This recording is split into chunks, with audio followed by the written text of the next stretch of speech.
पर पेनिस की सर्जरी के बाद भी आप आते हो मेरे पास कि सर ये थोड़ा टेढ़ा है, ये जैसे मैं किसी का टेढ़ा पेनिस है सीधा करा, कैसे करा सीधा?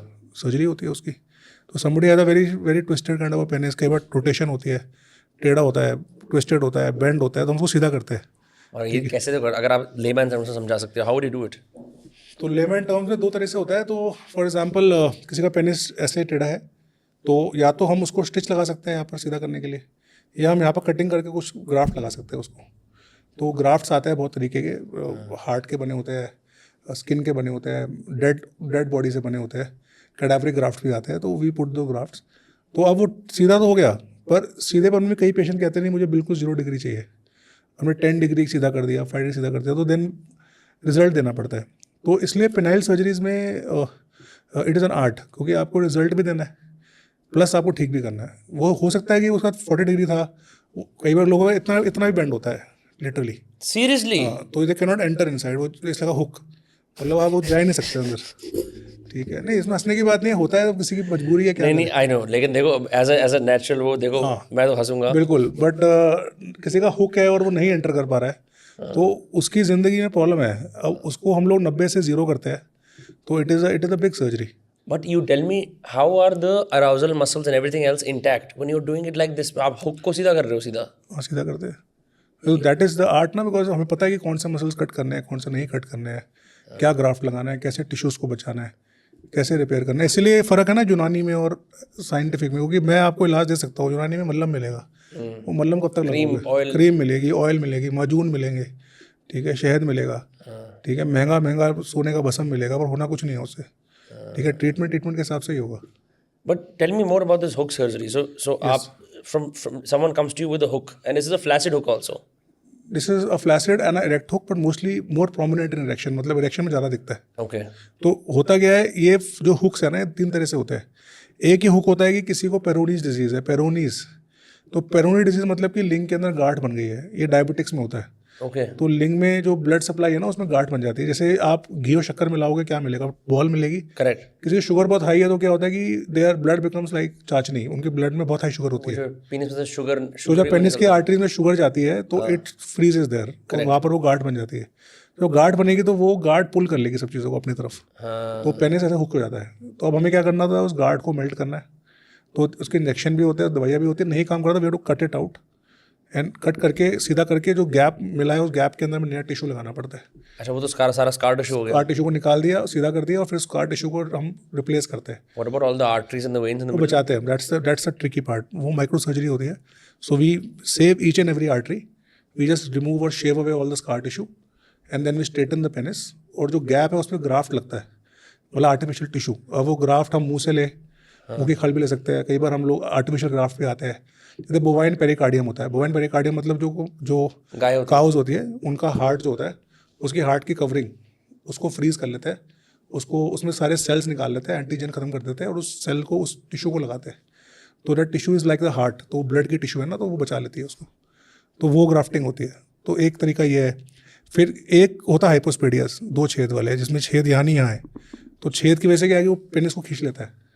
तो हमें क्या है, यूरेथ्रा को अलग करना पड़ता है, पेनिस सीधा करते हैं, और फिर उसकी नीट ट्यूब बनाते हैं पेशाब की। और ट्यूब बनाने के लिए भी डिफरेंट टिश्यू लेते हैं हम। और थर्ड होता है, कई लड़कों में बचपन से टेढ़ा होता है, उसको बोलते हैं CPC, कंजेनाइटल पेनाइल कर्वेचर, मतलब शुरुआत से ही टेढ़ा है। तो वो क्या, पेनिस सही होता है पर जो खड़ा होता है वो टेढ़ा होता है, वो लेफ्ट हो, राइट हो, ऊपर हो, नीचे हो, तो फिर उसको भी रिपेयर करना पड़ता है। अगर आपको इस पॉडकास्ट की छोटी छोटी झलक देखनी है तो उसका क्लिप्स को सब्सक्राइब करें। तो तीनों अलग अलग कंडीशन से अलग अलग एज में होती है, बट तीनों में पेशेंट आता है इसी के साथ है कि टेढ़ा है। फिर उसकी पहले हम लोग एग्जामिनेशन करते हैं, फोटोग्राफी होती है, रिकॉर्ड बनता है, दिखाते हैं मरीज़ को इतना टेढ़ा है। फिर हम सर्जरी के बाद दिखाते हैं इतना सीधा हो गया है, फिर कंपैरिजन दिखाते हैं बिफोर आफ्टर कि बिल्कुल ओके है ये। तो इस तरह से होता है। इनसेन। इसने किसने इन्वेंट करा था कि ये सारी सर्जरीज इन्वेंट हुई है US में, UK में, इंडिया में भी हुई है। जैसे हाइपोस्पेडियस है, उसके सबसे बड़े सर्जन आगरा से है। अब तो is not no more professor sahab, but that is India's contribution to this wonderful surgery.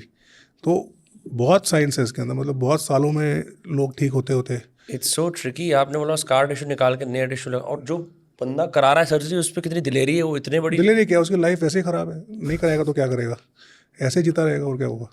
तो it is like risk benefit देखो तो मरीज भी सोचता है ना कि वैसे तो कुछ ज़िंदगी है नहीं, वैसे तो कुछ हो नहीं पाएगा, एटलीस्ट ट्राई कर लेते हैं। सक्सेस रेट बहुत हाई है, ऑलमोस्ट 100% ठीक हो जाता है। पर पेशेंट जो आते हैं उन्हें पता है कि हम सब कुछ कर चुके हैं, और पेशेंट कभी भी डायरेक्ट नहीं आता है। मरीज़ हमेशा ये यूनानी माजून और हलवे लगा के ही आता है, ठीक है। मरीज़ कभी डायरेक्टली नहीं आता, वो जितने भी आपके फेमस बाबाज हैं इन सबका होके ही आता है, क्योंकि सबको पहले ईजी इलाज चाहिए। पहले ईजी इलाज कराएंगे, नहीं होगा, फिर जब फाइनली गाली सुनेगा या शादी सर पे आ जाएगी। 90% पेशेंट कब आते हैं पता है आपको? एंगेजमेंट के बाद।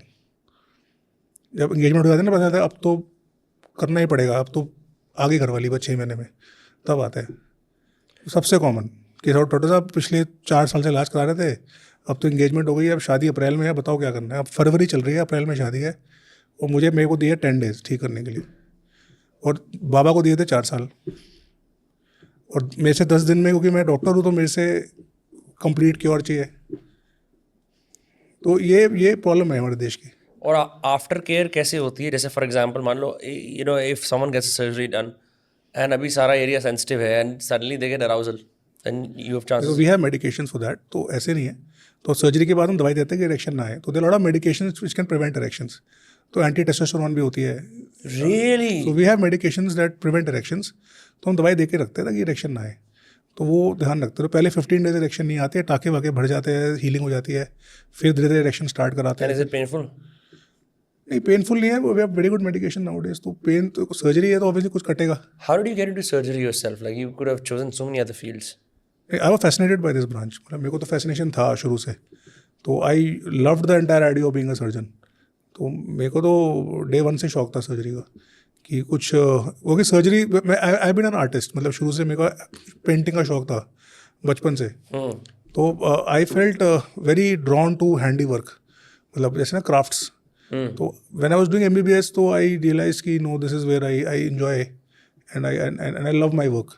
प्रिसिजन पेचीदा कुछ चीज़ जो होती है। प्रिसीजन कह लो, या आप कुछ कर रहे हो अपने हाथ से, कुछ नया बना रहे हो, ठीक है। तो सर्जरी जो अच्छे सर्जन्स हैं, जैसे I don't believe I am a good surgeon, I have lot to learn, पर जो मेरे आइडल्स हैं, जो बड़े बड़े सर्जन्स वर्ल्ड के हुए हैं, जैसे जिन्होंने पहला हार्ट ट्रांसप्लांट किया, जिन्होंने पहला पेनाइल इम्प्लांट बना के डाला, so these guys were innovators, pioneers. तो इन लोगों ने मतलब वर्ल्ड को चेंज किया, ठीक है। So with as a surgeon you can change the world ना, आप चीज़ों को बदल सकते हो, नया बना सकते हो। तो लोगों को पता नहीं है एंड्रोलॉजी के बारे में, बट अपने आप में it is such a satisfying experience. एक पेशेंट है जिसकी शादी को 3 साल हो गया है और जिसको बच्चे नहीं हो रहे हैं, और हमने उसकी ट्यूब को खोल के उसके स्पर्म काउंट बना दिया और उसको नेचुरल बच्चा होता है। तो जो बच्चा लेके आता है OPD में, तो that feeling is like so great. या फिर जैसे ये टेढ़े वाले पेशेंट्स हैं, तो when they have sex for the first time ना, तो वो मतलब कितने लोग ऑर्गेजम लेते हैं और मेरा नाम याद करते होंगे, ठीक है। तो वो एक जो वो एक सोच है ना, वो इतनी सेटिस्फाइंग है कि ठीक है, वो बोलता होगा ओ गॉड ना, जब उसको मजा आता होगा तो कहता होगा डॉक्टर गुप्ता, ठीक है। तो ये अपने आप के अंदर एक बहुत सेटिस्फैक्शन है। तो ये ज़रूरी है।